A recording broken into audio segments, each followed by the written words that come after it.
Harga Pi Network terancam anjlok, 2 juta token banjiri bursa kripto. Dunia mata uang kripto tak pernah sepi dari gejolak, dan kali ini sorotan tertuju pada harga Picoin yang terus merosot. Aset digital yang dibangun di atas konsep penambangan melalui ponsel menghadapi potensi tekanan jual yang signifikan. Kabar terbaru yang beredar luas adalah masuknya sekitar 2 juta token Pi ke bursa kripto sentralistik atau CEX.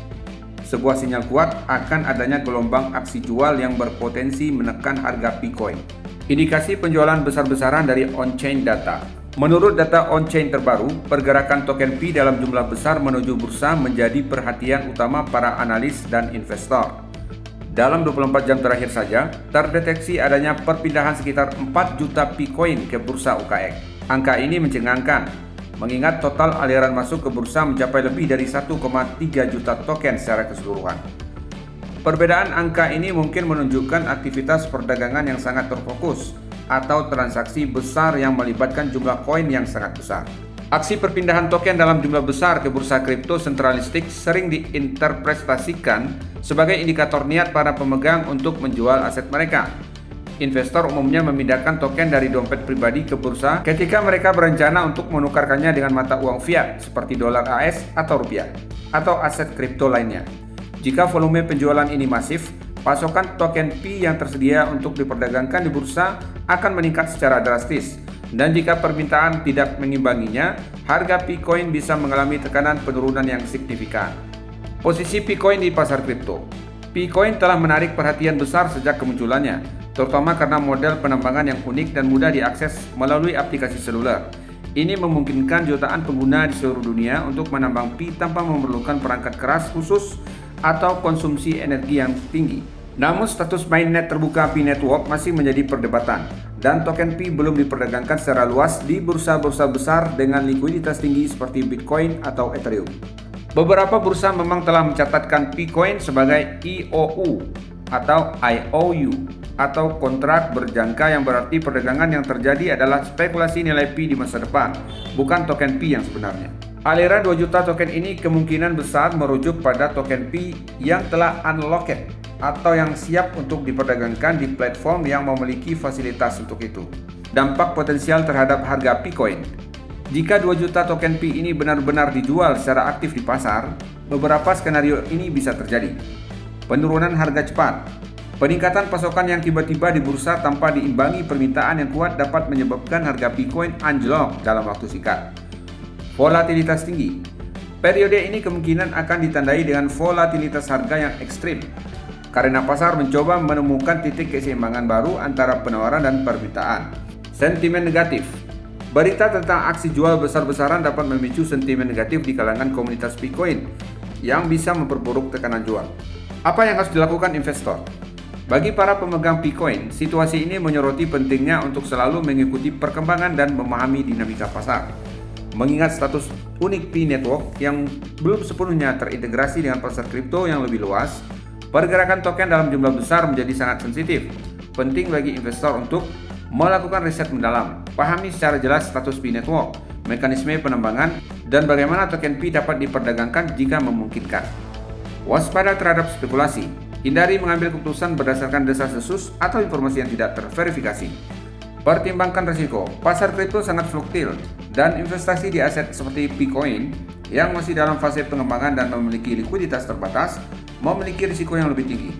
Meskipun Picoin telah membangun komunitas yang sangat besar dan setia, tantangan untuk bertransaksi di bursa utama dan tekanan jual yang potensial dari token yang masuk ke CEX akan menjadi ujian penting bagi masa depan nilai aset ini. Perkembangan selanjutnya dari kasus ini akan sangat dinanti untuk melihat apakah Picoin dapat menahan tekanan atau menghadapi koreksi harga yang signifikan. Oke guys, jadi itu berita terkini tentang Pi Network.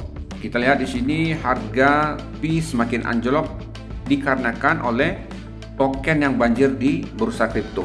Jadi kalau token sudah masuk ke bursa kripto yang ditransfer dari dompet atau wallet, ini menandakan bahwasanya investor itu siap-siap untuk menjual, ya, menjual secara masif atau besar-besaran. Ini yang membuat harga Pi makin anjlok ya. Jadi bukannya malah membeli yang membuat permintaan itu menjadi tinggi sehingga menaikkan harga Pi itu menjadi lebih tinggi, tapi malah dijual, ya, menjualnya secara masif, secara membabi buta ya, secara besar-besaran. Ini akan membuat harga Pi itu lebih terjun lagi ke jurang ya, lebih anjlok lagi, lebih parah lagi, harganya makin turun. Itu karena perilaku daripada para pionir sendiri ya, para pemegang koin Pi itu buru-buru untuk jual. Jadi mana yang sudah bisa dijual langsung dijual, bukannya di hold, bukannya dipertahankan atau dibeli lagi. Ya, ini terjadi secara masif. Yang kita lihat 2 juta token itu udah dipindahkan dari wallet ke bursa. Gunanya untuk apa kalau udah dipindahin seperti itu? Ya otomatis untuk dijual ya. Ini membuat sentimen negatif sehingga harganya seperti efek domino ya, makin turun lagi. Ya, itulah kenyataannya. Bahwasanya koin Pi itu termasuk alternatif koin ya. Memang kalau ingin yang aman itu pakai Bitcoin ya. Kalau Anda ingin investasi yang benar itu dengan Bitcoin ya. Bitcoin ini memang stabil, maksudnya dari awal diluncurkan itu tiap tahun itu harganya makin naik ya. Sekarang sudah di atas 100.000 US dollar. Dan banyak analis yang memprediksi nanti harga Bitcoin akan terus naik bahkan sampai mencapai 250.000 US dollar. Bahkan yang paling ekstrim itu ada yang mengatakan sampai 500.000 ya. Jadi kalau untuk jangka panjang memang Bitcoin itu lebih terbukti memberi ROI atau return of investment yang mengalahkan emas bahkan ya. Dan kita tahu bahwasanya negara pun sekarang sudah berlomba-lomba untuk membeli Bitcoin ya, termasuk Amerika sendiri yang telah membuat undang-undang Bitcoin itu sebagai strategic reserve atau cadangan strategis nasional. Jadi nggak main-main ya, itu udah diundang-undangkan. Negara-negara bagian di Amerika Serikat itu sudah disahkan undang-undangnya untuk boleh membeli Bitcoin sebagai cadangan strategis mereka. Nah, jadi buat kamu yang belum tahu tentang Bitcoin, nggak usah khawatir ya, karena kita ada tutorialnya. Tutorial ini gratis, tidak harus bayar. Kamu tinggal simak aja videonya, mulai dari awal bagaimana cara kita membeli Bitcoin ya, mulai dari awal ya, dari nol. Khusus untuk para newbie, para pemula yang belum mengerti sama sekali apa itu kripto. Ya, nanti kamu ikuti videonya step by step. Itu diajari dari awal ya, dari dasar betul. Mulai dari apa itu kripto, kemudian bagaimana cara beli Bitcoin, nanti gimana cara jualnya. Itu kamu bisa lihat di link yang ditunjukkan oleh tanda panah ini ya. Atau nanti kamu buka deskripsi video ini, lihat linknya di situ. Buka, tonton gratis. Dibimbing ya dari awal, kamu tinggal ikuti. Kalau ada yang nggak paham boleh ditanyakan di kolom komentar ya. Oke, jangan sampai kamu tidak berinvestasi di Bitcoin karena kamu suatu saat akan menyesal karena harganya makin lama makin tinggi. Berbeda dengan Pi ya, makin lama makin turun. Karena Bitcoin itu adalah aset untuk masa depan, untuk mengalahkan inflasi. Karena uang yang kita pegang kalau tidak kita investasikan, dia akan terus berkurang nilainya karena inflasi. Inflasi paham ya, kenaikan harga terus-menerus itu membuat buying power ataupun nilai dari uang kita pegang itu akan tergerus, akan dirampok terus, akan dicuri terus oleh yang namanya inflasi. Jadi untuk melindungi uang kita itu dari inflasi, kita taruh di Bitcoin ya. Harganya per tahun itu naiknya sampai 100% ya. Tiap tahun naik 100%, tiap tahun naik 100%. Tapi kalau uang kamu simpan di bank aja, itu nilainya malah makin kurang ya, karena inflasi, karena harga naik terus sementara uang kamu tidak naik, tidak bertambah. Jadi itu gunanya kita investasikan di Bitcoin. Tidak harus ditradingkan, dibiarkan aja di situ, kamu cicil, kamu tabung. Itu untuk menjaga nilai kekayaan kamu, nilai uang kamu itu tidak tergerus oleh inflasi. Tapi kalau kamu mau tradingkan itu lebih untung lagi ya. Misalnya ketika di harganya naik, kamu jual. Nanti kamu tunggu lagi dia agak turun dikit, kamu beli lagi.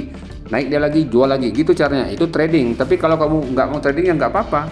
Yang jelas uang kamu simpan di Bitcoin supaya tidak berkurang nilainya oleh inflasi tadi, karena harganya tiap bulan, tiap tahun itu tambah terus, dan itu dibuktikan oleh history speaking ya, sejarah membuktikan. Kita lihat sendiri, kamu lihat sendiri harga grafiknya itu mengalahkan emas, mengalahkan aset-aset yang lain di dunia ini. Tidak ada yang memberi keuntungan lebih besar pada Bitcoin. Jadi kalau kamu belum paham ya, silahkan belajar ya, lihat linknya di bawah, gimana cara beli Bitcoin, gimana cara daftarnya, gimana cara jualnya, kapan kita harus beli, kapan kita harus jual, nanti ada keterangan secara detail. Oke, sampai jumpa di video selanjutnya, dan salam cuan, salam sukses, tetap invest di Bitcoin.